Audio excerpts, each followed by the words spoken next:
الرجيم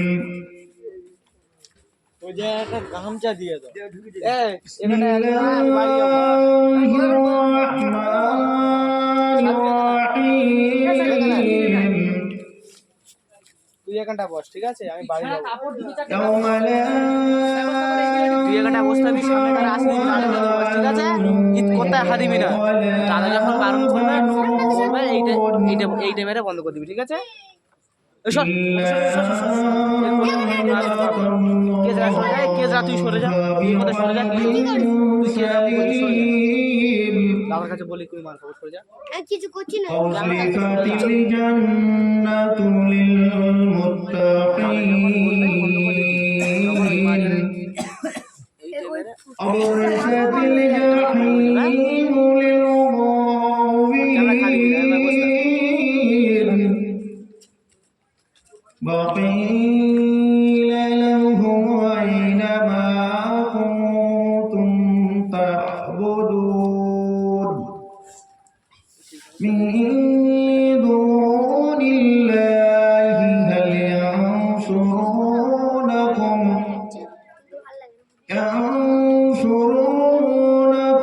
أو ينتصرون فكبكبوا فيها هم والغاوون صدق الله العظيم الحمد لله وكفى وسلام على عباده الذين اصطفى أما بعد فقد قال الله تبارك وتعالى في كلامه المجيد وفي فرقانه الحميد إن الله وملائكته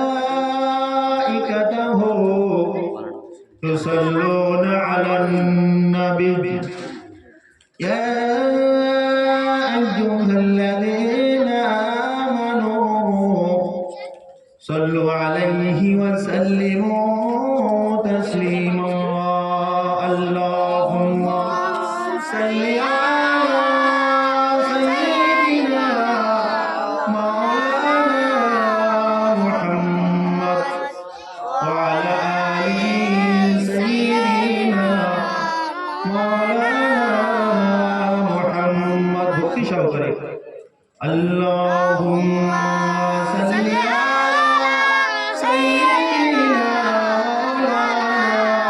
محمد وعلى آل سيدنا مولانا محمد صلى الله عليه وسلم وقال الله تبارك وتعالى في كلامه المجيد وفي فرقانه الحميد يا ليتني لم أوت كتابيا وقال الله تبارك وتعالى في كلامه المجيد وفي فرقانه الحميد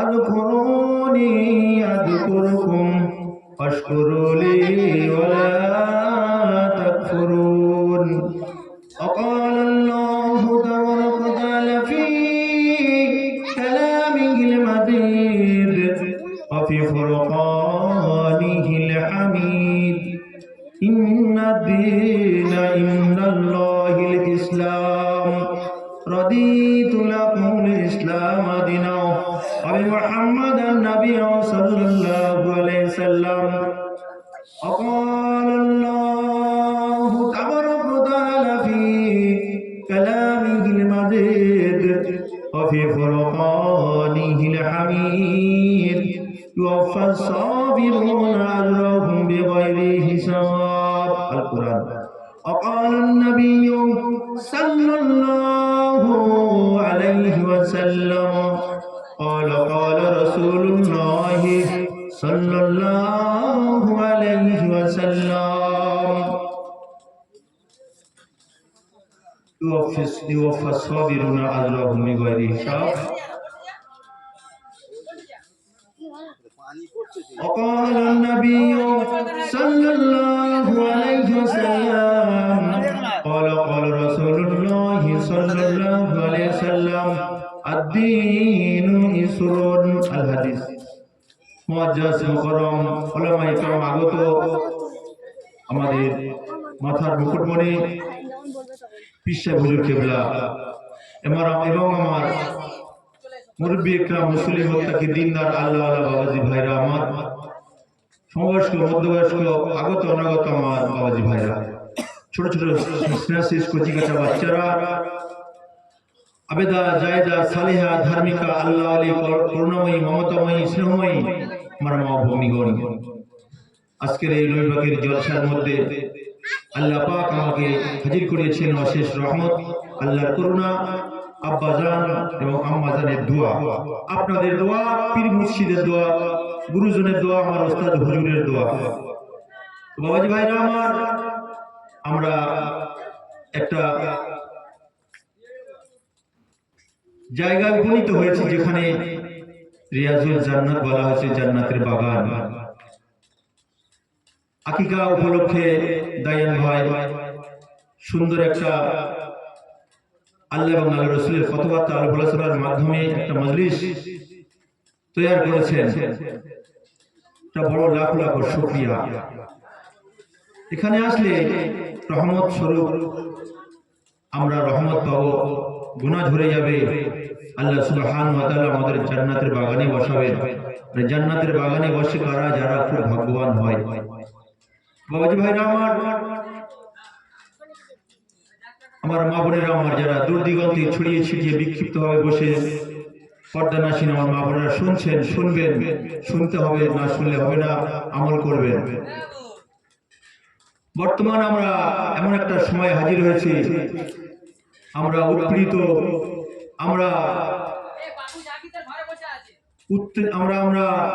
প্রত্যেকেই উৎপীড়িত, প্রত্যেকেই আমরা কষ্ট ক্লেশের মধ্যে, কায়েসের মধ্যে দিন যাপন করছি।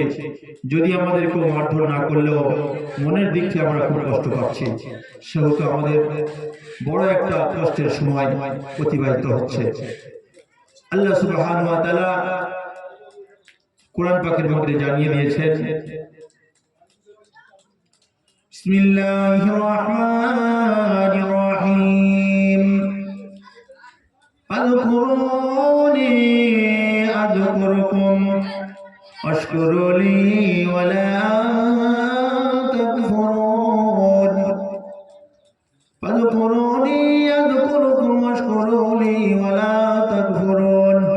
বান্দা বান্দিরা রে, যখন তোরা আমি আল্লাহ আমার দিকে একটা অগ্রসর হবে, ওই আল্লাহ তাআলা জানিয়ে দিলাম আমার কুদরতি রহমতের পা দিয়ে আমি তোদের দিকে 10 পা এগিয়ে যাই।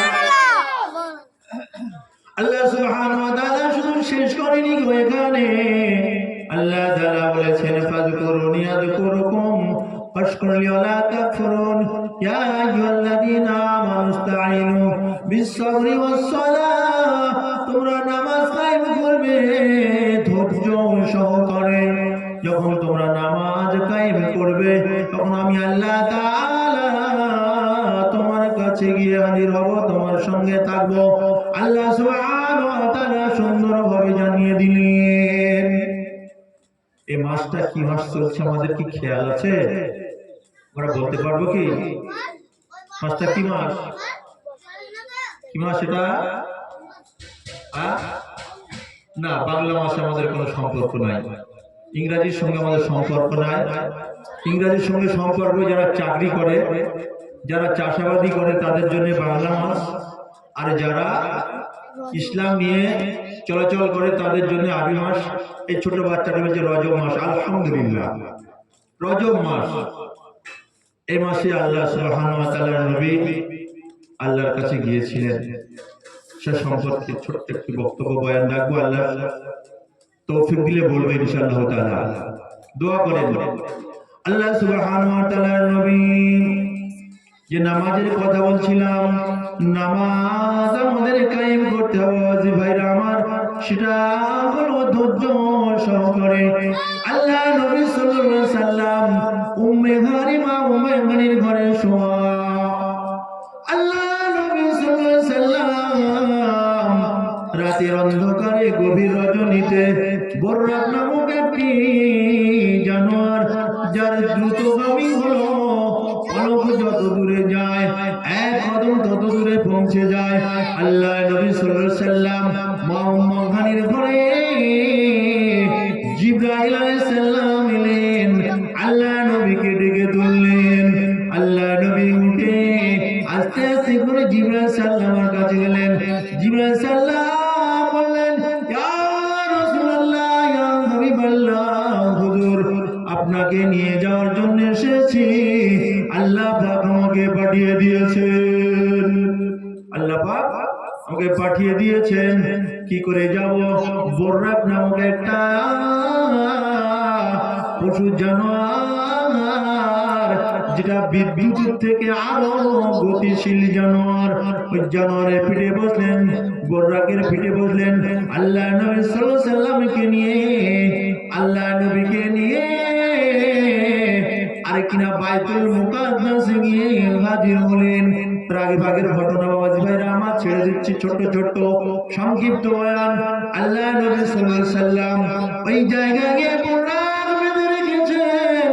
আল্লাহ নবী বাইতুল মুকাদ্দাসের মসজিদেতে, যে মসজিদটা বর্তমানে এখন ইহুদি নাসারা খ্রিস্টানরা দখল করানোর জন্য, সেটাকে ভেঙে ফেলার জন্য আর ফিলিস্তিনদের অত্যাচার উৎপীড়ন জ্বালা যন্ত্রণা দিয়ে শয়ে শয়ে নয়, এই পর্যন্ত ২৭,০০০ বাচ্চা আর বৃদ্ধ মহিলা মানুষকে সমূলে ধ্বংস করে দিয়েছে। সেই ফিলিস্তিনের বুকে আল্লাহ নবী সাল্লাল্লাহু আলাইহি সাল্লাম ওই জায়গায় বাইতুল মুকাদ্দাসে গিয়ে বর্রাকটা বেঁধে রেখেছেন। বাইতুল মুকাদ্দাসের মসজিদের মধ্যে যখন উপনীত উপস্থিত হয়েছেন, দেখেছেন কিনা হযরত আদম আলাইহিস সালাম থেকে শুরু করে শেষ নবী পর্যন্ত ১,২৪,০০০ পয়গম্বর, মতান্তরে ২,২৪,০০০ পয়গম্বর নবী আলাইহিস সালাম সব উপস্থিত আছেন। সকলে মনে মনে ভাবছেন, আদম আলাইহিস সালাম মনে মনে ভাবছেন, আমি প্রথম নবী হয়ে আমি দুনিয়ার বুকে এসেছিলাম, আমি হলো সকলের আদি পিতা, আমি ইমামতি করব আজকের দিনে। সোনামণি বসো না বাবু, বসো। দুরূদ শরীফ আল্লাহুম্মা সাল্লি আলা সাইয়্যিদিনা মাওলানা মুহাম্মদ ওয়া আলা আলি সাইয়্যিদিনা মাওলানা মুহাম্মদ। মাশুনো বিদেখ নিচে ভূমির বুকে দিয়ে কত শিশুর আদর করেন আবানিয়ে কলেতে, কলে নিয়ে আপনাদের চুমা দেয় চাঁদ মুখেতে।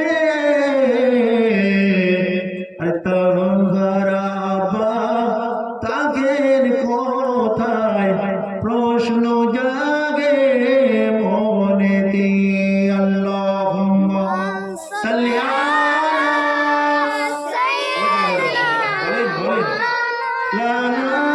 মুহাম্মদ ওয়া আলা আলি সাইয়্যিদিনা মাওলানা মুহাম্মদ। ওই ভাইরা আমার যে কথা বলছিলাম, আল্লাহ নবী সাল্লাল্লাহু আলাইহি ওয়াসাল্লাম যখন উপনীত হয়েছেন, ১,০০,০০০ মতান্তরে ২,২৪,০০০ পয়গম্বর রাসূল আম্বিয়া আলাইহিস সালাম ওরা উপস্থিত আছেন। এর ফাঁকে একটা কথা বলে নেই, হযরত আদম আলাইহিস সালাম ছিলেন কোন জায়গায় আপনারা কি বলতে পারবেন? দুনিয়া আসার আগে উনি কোথায় ছিলেন?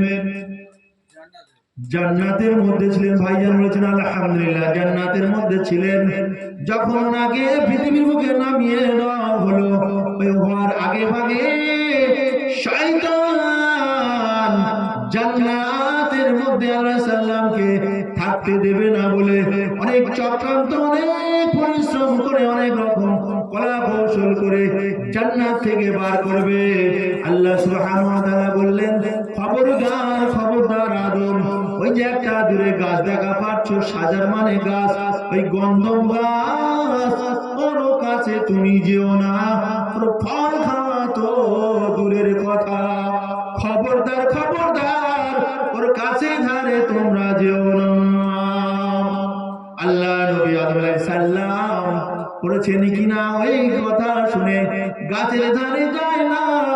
আল্লাহ নবী আদমের মনে কোনো শান্তি নাই, একা অবসন্ন বিষণ্ণ মনে, আর খুব দুঃখ ভরা ভরা ক্লান্ত, আর কিনা খারাপ মন নিয়ে সব সময় বিচরণ করে। আল্লাহ বুঝতে পেরেছেন, আদম আলাইহিস সালামের ঘুম পাড়িয়ে দিয়েছেন জান্নাতের ভিতরে। যখন ঘুম পাড়িয়ে দিয়েছে, জিবরাইল সাল্লামকে বলছেন, জিবরাইল যাও যাও যাও, ওই আদমের বাম পাজরের একটা হাড় তুলে নিয়ে আসো। বাম পাজরের একটা হাড় নিয়ে যখন এলেন, আদম আলাইহিস সালাম জানতে পারলেন না ঘুমিয়ে আছেন, ঘুমের মধ্যে ডুবে আছেন। একটা মহিলা, সুন্দর রূপবতী ষোড়শী একটা মহিলা, আমাদের আম্মাজান হযরতে হাওয়া আলাইহিস সালামকে আল্লাহ ওই হাড় দিয়ে সৃষ্টি করেছেন। সৃষ্টি করে আদম আলাইহিস সালামের পাশেতে বসিয়ে দিয়েছেন, আর আস্তে করে গায়ে হাতটা টাচ করেছে। নরম হাতটা পাওয়ার পরে আদম আলাইহিস সালাম আচানক জেগে উঠেছেন। জেগে উঠে যখন হাত দিয়ে ধরতে যাবে, আল্লাহ সুবহানাহু ওয়া তাআলা বলছেন, ও আদম, তোমার জন্য বৈধ নয়, হারাম। খবরদার খবরদার, তুমি ওই মহিলা হাওয়ার গায়ে হাত দেবে না, কেননা শাদী মুবারক তোমাদের দিতে হবে। আল্লাহ সুবহানাহু ওয়া তাআলা বিয়ে পড়িয়ে দিলেন। জিবরাইল সালাম খুতবা পাঠ করে দিলেন, ও আদম, তোমার দিন মোহর লাগবে, দিন মোহর দিতে হবে। ও আল্লাহ তাআলা, দিন মোহর কি আমি জানি না, আমি বুঝি না, আমি জানতে চাই, বুঝতে চাই। আল্লাহ সুবহানাহু ওয়া তাআলা বললেন, ও আদম, তুমি তোমার বংশের একজন শেষ জামানায় আসবে, তার হতে সবাই উদ্ধারিত হবে, তার নাম হবে মুহাম্মদ, আমার নাম হবে আল্লাহ রাব্বুল ইজ্জাত সাল্লাল্লাহু আলাইহি সাল্লাম। ওই নবীর নামে তুমি 10 বার দরুদ শরীফ পাঠ করো, তাহলে তোমার দিন মোটা আদায় হয়ে যাবে। সে নবীর নামে আমরা দরুদ পড়তে কণ্ঠিত বোধ করি। আরে এখনের বাপেরা, ছেলের বাপেরা, ওরা তো আজাদি, ওরা আজাদি ছেলে, ওরা পেয়ে সঙ্গে সঙ্গে যা খুশি 1 লাখ নেবো, 1.5 লাখ নেবো। আর এখন একটা গাড়ি উঠেছে না, খুব দ্রুতগামী গাড়ি, 2 চাকা 4 চাকা গাড়ি নেবো, সব নেবে যেন ভিখারির বাচ্চা, 14 গোষ্ঠীর ভিখারির বাচ্চা হয়ে। 14 বছর মাল দেখে মরেনি, মেয়ের বাপের কাছ থেকে নিয়ে মরবে। হ্যাঁ, বলছে দেখো, তোমার যখন ঘুরাবে শ্বাস, তোমার জন্য যাচ্ছে সাইজ করা কাঁচা মাছ, তুমি যাও কবর ধারে, কবরের মধ্যে ঢোকো, নাই তোমার পৌষ মাস, নাই তোমার সর্বনাশ। ঠিক না বেটি? ঠিক না বেটি?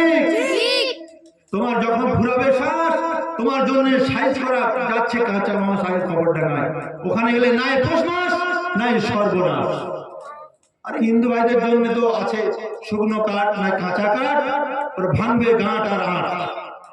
ওরা যাবে শ্মশানে, আমরা যাবো গোরস্থানে।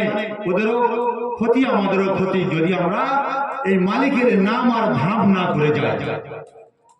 বাবাজি ভাইরা আমার খুব খেয়াল করে শুনবেন, ছেলের বাপেরা ভিখারি সাজবে না। আরে খুব ভাগ্যবতী বান একটা মেয়ে তুমি পাচ্ছ, এটা তোমার জন্য সৌভাগ্যশীল। হয়তো আদম আলাইহিস সালাম ধরতে গিয়েছে, মানা করেছে আল্লাহ, তুমি সর্বপ্রথমে তার দেন মোহরটা দাও। 50,000, 60,000, 70,000, 1 লাখ টাকা নেবে, গাড়ি বাড়ি সোনা দানা গহনা গাড়ি সব নেবে। ছেলের বাপ ভিখারি করে দেবে মেয়ের বাপের, আর দেন মোহরগুলা বাকি রাখবে। ভিখারির বাচ্চা ভিখারি ভিক্ষে করে খায়। কুকুরের গু খাওয়া যেরকম, শুয়োরের গু খাওয়া যেরকম, আর মেয়ের বাপের বাড়িতে ফোন নিয়ে খাওয়া তার থেকে আরো খারাপ, আরো খারাপ, আরো খারাপ। বাবাজি ভাইরা আমার, যে কথা বলছিলাম, হযরত আদম আলাইহিস সালাম বিয়ে পড়ানো হয়ে যাওয়ার পরে 10 বার দরুদ শরীফ পড়ার পরে আর যখন বৈধব হয়ে গেল, জান্নাতে বিচরণ করে শয়তানের রাগ হয়ে গেছে। তার আগে ভাগের কথা একটু বলি। হযরত আদম আলাইহিস সালামকে যখন তৈরি করে আল্লাহ সুবহানাহু ওয়া তাআলা জান্নাতের চাতালে রেখে দিয়েছিলেন, সে সময় আল্লাহ সুবহানাহু ওয়া তাআলার ফেরেশতারা সব দেখতে যায় কি একটা নতুন মানুষ সৃষ্টি করে রেখেছেন। আল্লাহ সুবহানাহু ওয়া তাআলা ওই আদম আলাইহিস সালামকে মাটি দিয়ে বানিয়েছেন। বাজি ভাইরা আমার, ওই আদমকে যে মাটি দিয়ে বানানো হয়েছিল, ওইটা কতটা ওজন ছিল বলতে পারবে কি? কতটা ওজন মনে নেই? বলো। 40 মণ। হ্যাঁ, 40 মণ। 40 মণ। অজ ভাইরা আমার, ওই 40 মণ মাটি দিয়ে আদমকে সৃষ্টি করেছেন। 60 হাত লম্বা, 7 হাত চওড়া। আরবের বুকে কিন্তু কিনু পর্যন্ত হাত নাই গো বাবাজি ভাইরা আমার, মাবনেরা আমার, এ বগল পর্যন্ত হাত। এই হাতের 60 হাত, আদম আলাইহিস সালামের 60 হাত, তার হাতের 60 হাত, আমাদের হাতের 60 হাত। না, আমরা তো বেগুন মার্কা হয়ে গেছি, শুকনো বেগুন মার্কা হয়ে গেছে। আমাদের হাতের আমরা 3.5 হাত। এই ছোট হাত নয়, এই 60 হাত লম্বা, 7 হাত চওড়া। ওই রকম একটা দেহ শেষ একটা প্রাণী যেন শোয়া আছে আর কিনা জান্নাতের চাতালে, আর আরশের চাতালে শুয়ে রেখেছেন আল্লাহ। ফেরেশতারা দেখতে যায়, দেখে আসে।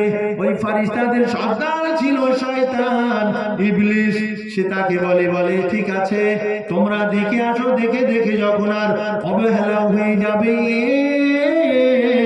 তখন গিয়ে আমি দেখে আসবো। খুব চালাক চতুর, এর হেডে মাথা আছে, খুবড়িতে ঘি আছে। তবে ও তখন সকলের শেষে গিয়ে দেখে আরে কিনা গালের মধ্যে থেকে ঢুকে শিরা উপশিরা রক্তের কণিকার মধ্যে ঢুকে সব জায়গা বিচরণ করেছে, কিন্তু রুহের মাকামে ঢুকতে পারে না। থুতু ফেলে দিয়ে চলে এসেছে। তার জন্য শিকনি উদয় হয়েছে আমাদের। এইবারে যখন বেড়ে পড়েছে, আল্লাহ সুবহানাহু ওয়া তাআলা সঙ্গে করেছেন কিনা, জাহান দিয়ে দিয়েছেন। উঠে মাত্র আলহামদুলিল্লাহ হাঁচি হওয়ার সাথে সাথে, আমরা কি হাঁচি হলে আলহামদুলিল্লাহ বলি? আমরা বাপ মা বলি, মা গো বাবা গো করি, করি না? মা গো কেন মা হবে কেন? ওখানে আলহামদুলিল্লাহ। এই যে জাহান আমার দিয়েছে, অসংখ্য পাশারি দিয়েছে আমার শরীরের মধ্যে, এই কিডনি দুটো দিয়েছে, দিল কলিজা দিয়েছে, ফুসফুসে দিয়েছে, আর তারপরে আমাদের চোখ দিয়েছে, শিরা উপশিরা দিয়েছে, বলে যদি কর্ণ দিয়েছে, নাক দিয়েছে, চোখ দিয়েছে। আচ্ছা বাবাজি ভাই বলেন তো, যদি আমার আল্লাহ সুবহানাহু ওয়া তাআলা দাঁত যদি বড় করে চুলের মতো প্রত্যেক দিন বাড়তো, এই পায়খানা এখানে ঠোকর মারতো না, এখানে ঠোকর মারতো। আজান হচ্ছে।